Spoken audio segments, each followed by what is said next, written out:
This is a discussion on answer for question 2, section B, common test November 2017. This is an exercise from chapter 4, analyzing investing activities. First, differentiate between account receivable and note receivable. Account receivable include informal agreement between the account receivable or customer with the company, whereas note receivable include formal agreement on the debt owed by the customer to the company. And for account receivable, they are usually short term with payment due in 30 days or less. Therefore, there is no interest payment. But for note receivable are usually paid back over a longer period. That's why note receivable include interest.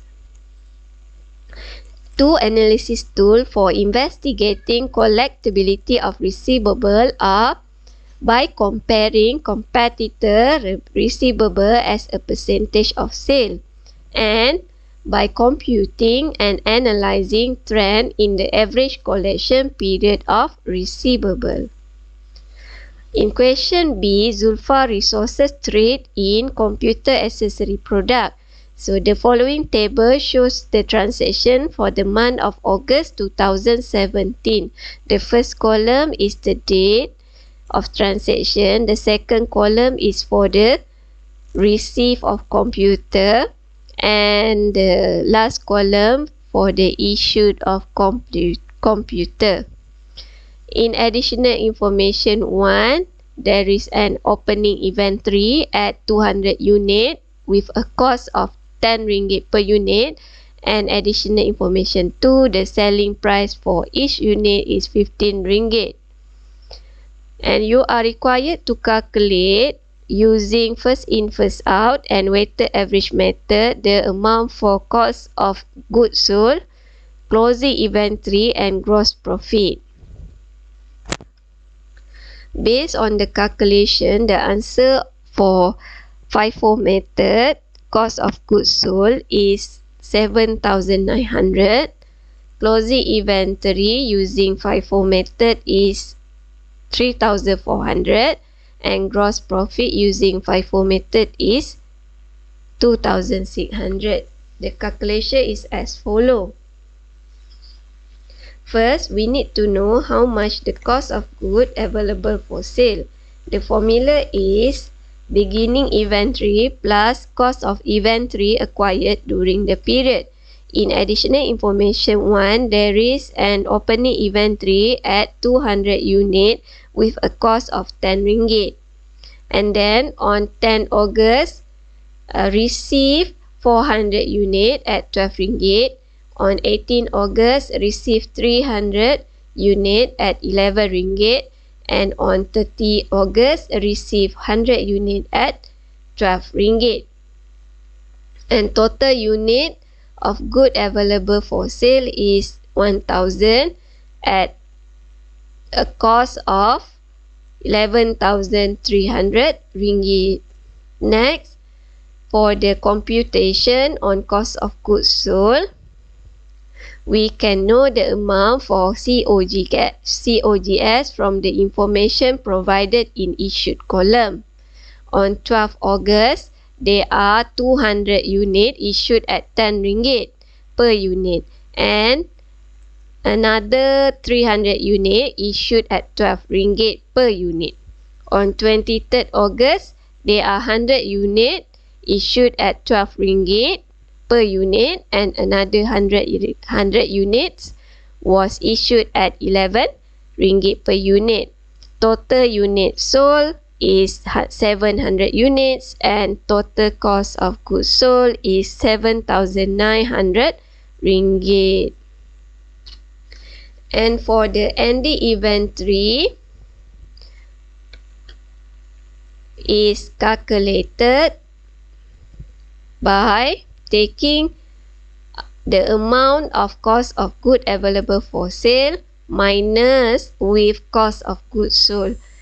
cost of good available for sale is equal to 11,300 minus cost of goods sold at 7,900 equal to the ending inventory 3,400. So this is the value for ending inventory at 300 unit. And the last question is on gross profit. The formula is sale minus cost of goods sold. Total sale is 700 unit is the quantity unit sold times with the selling price per unit at 15 ringgit equal to 10,500. Cost of goods sold is already calculated above at 7,900. So minus the total sale with cost of goods sold, you will get the answer for gross profit at 2,600 unit. So this is the first method. We have an alternative method to calculate the amount for cost of goods sold, closing inventory and gross profit by using stock ledger card. Okay, so you will get the same answer using this method. And for the next question, cost of goods sold using weighted average method, the answer is 7,910. And then for closing inventory using weighted average method is at 3,390 ringgit. And gross profit using weighted average method is 2,590 ringgit, which is slightly lower than the gross profit using FIFO method. The calculation is as follows. First, you need to find how much is the average price by using this formula. Total cost of good available for sale divided with the number of unit available for sale. So for the total cost of good available for sale is 11,300 divided with the number of unit available for sale at 1,000 unit equal to average price 11 ringgit and 30 cent. And this average price will be used to calculate the amount of cost of goods sold and the amount for ending inventory. For ending inventory, quantity at the end, which is at 300 unit, times with the average price 11 ringgit and 30 cent equal to 3,390 ringgit. For cost of goods sold, quantity issued is equivalent to 700 unit times with the average price at 11 ringgit and 30 cent, which is equal to 7,910.